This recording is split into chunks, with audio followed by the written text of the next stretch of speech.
Bem-vindos! Esse é mais um recorte do todo. No vídeo de hoje, iremos falar sobre a burguesia, a classe que você pensa que conhece. Bom, vamos começar com a pergunta principal. Quando a gente ouve a palavra burguês, o que vem à mente? Para muita gente, a imagem é quase automática, não é? A gente logo pensa naquele capitalista de cartola, no dono da fábrica, alguém que está sempre acumulando riqueza.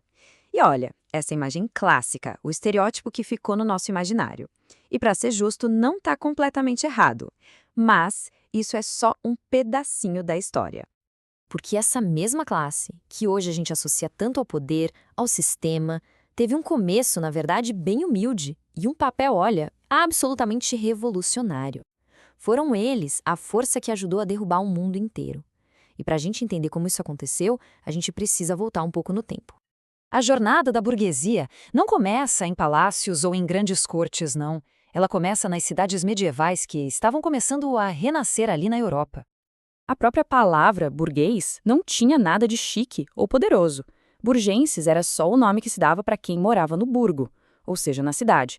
Eram os artesãos, os comerciantes, gente que vivia fora daquela estrutura super rígida do campo, que era dominada pela nobreza e pela igreja.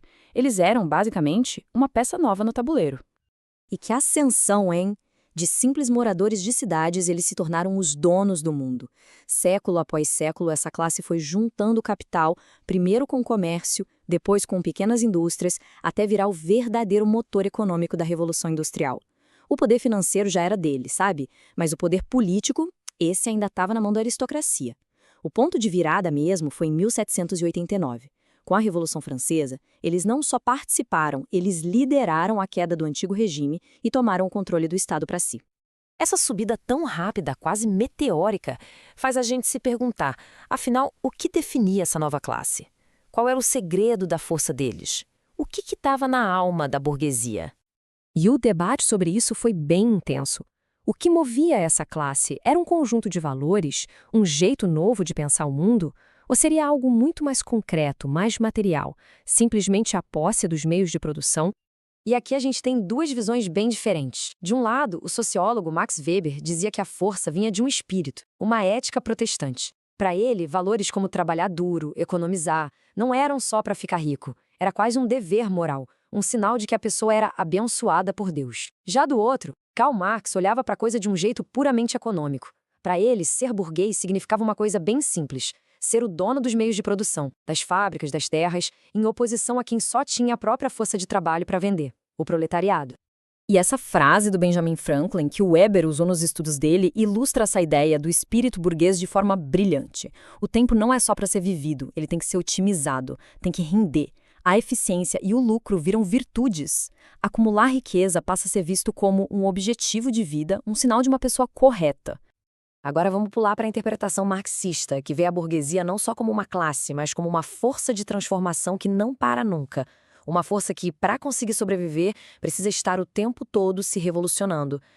Para Marx e Engels, por mais incrível que pareça, a burguesia merecia até uma certa admiração.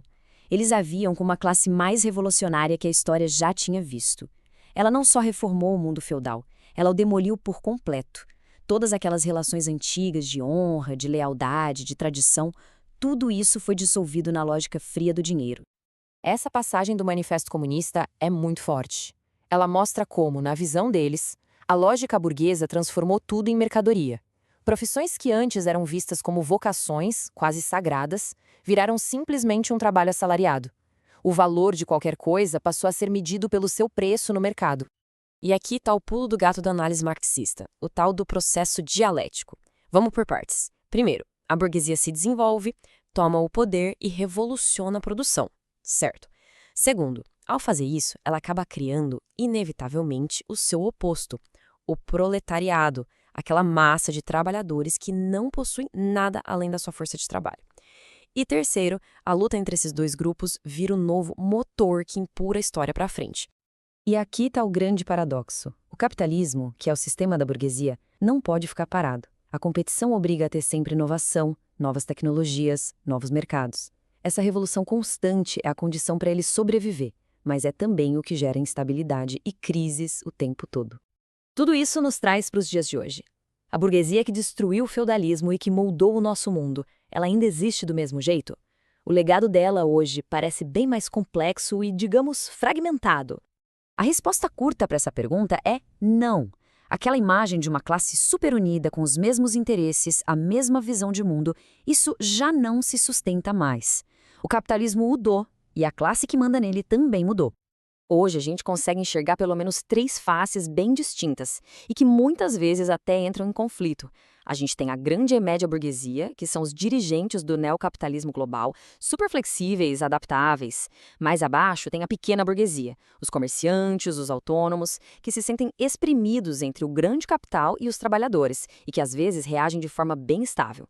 E por fim tem a burguesia intelectual, os acadêmicos, os artistas, que, olha que paradoxo, muitas vezes se tornam os maiores críticos do sistema que o sustenta. Então, o ponto crucial é este. Mesmo que a burguesia hoje esteja toda fragmentada, a dinâmica que ela criou lá atrás, a divisão entre quem tem o capital e quem só tem a força de trabalho, continua sendo a estrutura principal da nossa sociedade. A luta de classes pode ter mudado de cara, mas ela não desapareceu. E isso nos deixa com uma pergunta no ar, para a gente refletir. Se a gente viu que a sobrevivência dessa classe depende de uma revolução constante, então, diante das crises que a gente vive hoje, crise ambiental, automação, novas tensões sociais, qual será a próxima transformação da burguesia para ela se manter no poder? Não esqueça que a matéria completa sobre a burguesia, com referências e links, está no nosso blog. O link está na descrição. E esse foi mais um Recorte do Todo. Muito obrigada a você que assistiu até aqui. Curta, se inscreva, compartilhe e principalmente comente. Sua opinião é importante para enriquecer ainda mais esse tema. Nos ajude a deixar esse pedacinho do todo ainda mais completo. Até o próximo vídeo.